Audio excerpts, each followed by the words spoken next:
What is going on, my broskiis? My name is Toadskii, back again, here to bring you guys yet another One Piece Treasure Cruise video, and today we're going to have a look at the official tweet that just went out from the official One Piece Treasure Cruise Twitter account, going over a brand new character or characters that are going to be arriving on One Piece Treasure Cruise, saying the Akazaya 9 are charging for Kaido. Can you solve the puzzle and find the new characters? Share a screenshot in the replies of which of the Akazaya 9 you got. So yeah, they gave us this just brand new image GIF that is cycling through a bunch of different images, and of course if you pause it at the right time you will find different artworks for brand new characters. So let's see if we can actually get one of them real quick. Here we go, here's one of them. This is going to be a brand new Sulong Cat Viper.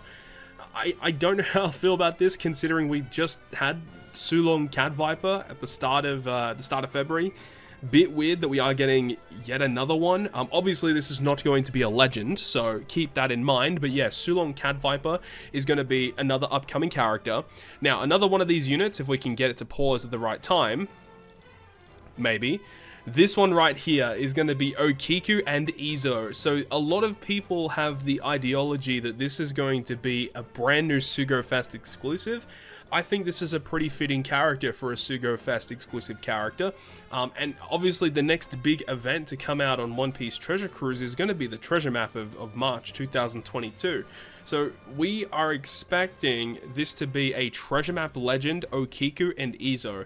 And while that is extremely exciting, and I hope that is the case, there's also the other side of that argument in the fact that that's the third treasure map in a row that's introduced a legend. And personally, I'm not a big fan of these treasure maps that are introducing these legends. I absolutely hate treasure map legends. I don't know why, but I feel like Kizuna legends don't annoy me as much as the TM legends. I just don't understand why. I don't know, I just don't like TM legends that much. But the fact that this is going to be the selection of potentially a TM legend, I mean, the artwork looks legend worthy, at least in my eyes. I feel like it's a pretty good fit, and I mean that would be like really cool if that is the case. But there's also this one here. I'm not going to go through it, but Dogstorm is also another character that's going to be releasing in this event as well. So there's 3 new characters. There's a Dogstorm, a Cat Viper, and then also the Izo and Okiku. So it makes sense if Izo and Okiku are the legend, and then you have Dog and Cat being generic treasure map rare recruits. Now, one thing to note is that rare recruits that debut on a treasure map Sugo-Fest that are with a legend. So with last month we had Kara and Wanda, and then Pedro and Peckhams, and then, you know, obviously in the months prior you had like the Crocodile, which released with Eneru and Lucci, and then you had the Halloween Koala released with Halloween Karasu and Halloween Morley. All of those generic rare recruits are repeatable on all of these Sugo-Fests. Typically, TM rare recruits are only available for the banner that they debut on, and then they disappear forever. But if they debut with a legend, they will be returning. And I mean, the Mugiwara 56 Straw Hats are also in that same boat. So this would mean that if this is a TM legend, that the rare recruit Dog, rare recruit Cat are going to be repeatable in future treasure map Sugo-Fest. So keep that in mind. I know that some people out there would probably say, you know, on debut legend treasure map Sugo-Fest, you probably don't need to pull on them because the characters, you can get them on any other generic TM. So if you save your gems for a TM that does not introduce a legend, you can go for, you know, those rare recruits that are only going to just appear on that one banner, and go for those units, as well as having a chance of getting some of those other repeatable rare recruits. So keep that in mind. But as for what these units are going to do, honestly, I have absolutely no idea. But the fact that, you know, we had the release of Odin, Kinemon Denjiro, the rare recruits, and obviously the whole Wano theming, I feel like it would make sense if Izo and Okiku had something to do with the batch that we just got. Obviously, in the month prior to that, we had Dogstorm and Cat Viper, and with Dogstorm and Cat Viper, they were all dex-based, and they had the abilities of boosting, you know, Fighter, Slasher, Shooter, Striker, as well as Strength, Dex, and Quick. And then you had the Kara and Wanda, which was a little bit different in terms of their structure of the unit. You know, obviously still cooldown related, still aiming to be like that super fast-paced unit, but still requiring certain classes on your crew in order to get that attack boost. And then their special ability doing like heaps of cooldown reduction, giving themselves the ability to bypass defensive effects. So like they had components of Cat Dog that they kind of copied, but then also they were definitely trying to do their own thing.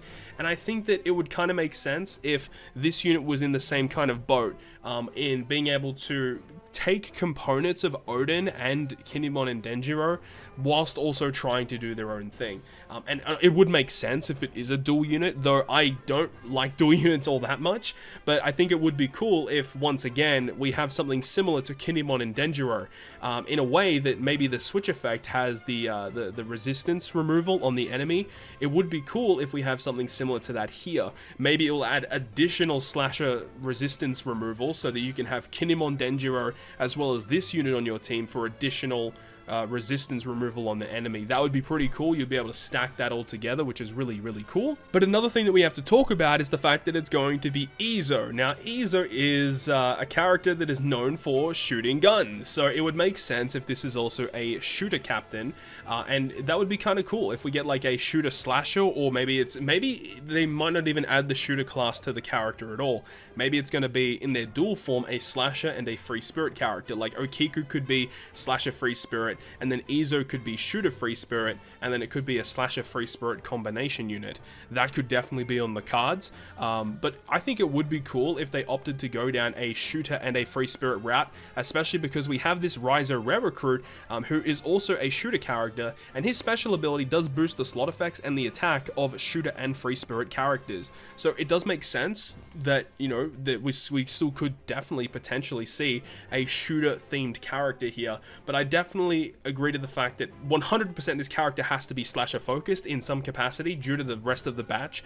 Odin, Kinemon, Denjiro are so focused on that slasher class, and the fact that you have Kinemon and Denjiro applying the resistance down to the enemies for slasher characters specifically, I think it makes sense if this character maintains that class. But I think the other additional class, while it could definitely be free spirit, shooter also makes perfect sense. Now, another thing that also doesn't really make a lot of sense right now is that when you look at this entire batch with the specials of both of the legends and the rare recruits, none of them apply a conditional boost. So I think this would be a pretty cool opportunity to allow Izo and Okiku to apply a conditional boost to the enemy, potentially like a guaranteed conditional or something like that. I mean, it would be absolutely bonkers, but if there was some type of effect that applied a conditional boost if the enemy is inflicted with a resistance down, so you could use the switch effect of Kinemon Denjiro and then use their special ability to get like a conditional boost out of it, especially if their own switch effect has a way to apply resistance down to the enemy. That would be incredibly unique. I don't know if that's what they want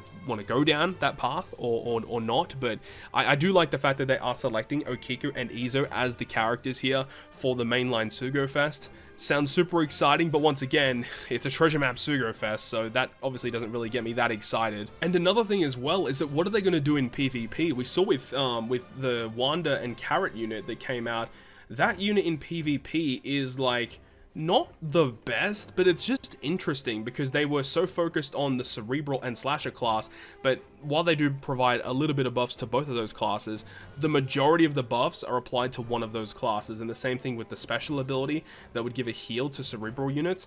I think it'd be pretty interesting if we have this unit, you know, with the Izo and the Okiku that could provide like huge buffs to slashers. One thing that I've noticed with the slasher class in particular is that they're not very good defensively. So if we have this unit that is more a defense focus, like maybe this unit could provide like defense and attack, like, and then their special could also provide further defense, or maybe it applies like a massive attack down to enemies. I think that would be really cool because that is definitely one of the big issues with slashers is they take too much damage too quickly. So if you could partner like, you know, Roger Newgate, Odin, speaking of V1 Odin of course, because V2 Odin is not good on a slasher team in PvP, and I don't know, you could do some pretty cool stuff if this unit is aimed to be a slasher unit in PvP. But if they decide to go the free spirit route once again, I hope that is not the case, because free spirit currently are already like the best team in PvP, so they do not need any further support.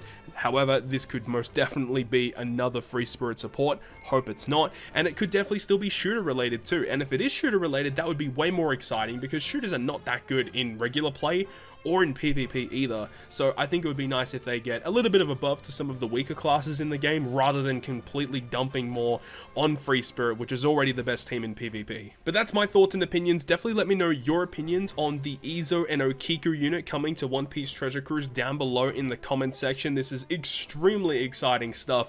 Hopefully you guys enjoyed the video, and if you guys did, make sure to leave a like, and if you want to stay up to date with all the content that I post, including more One Piece Treasure Cruise content, make sure to hit the subscribe button down below. But on that, guys, I'll see you guys within the next video.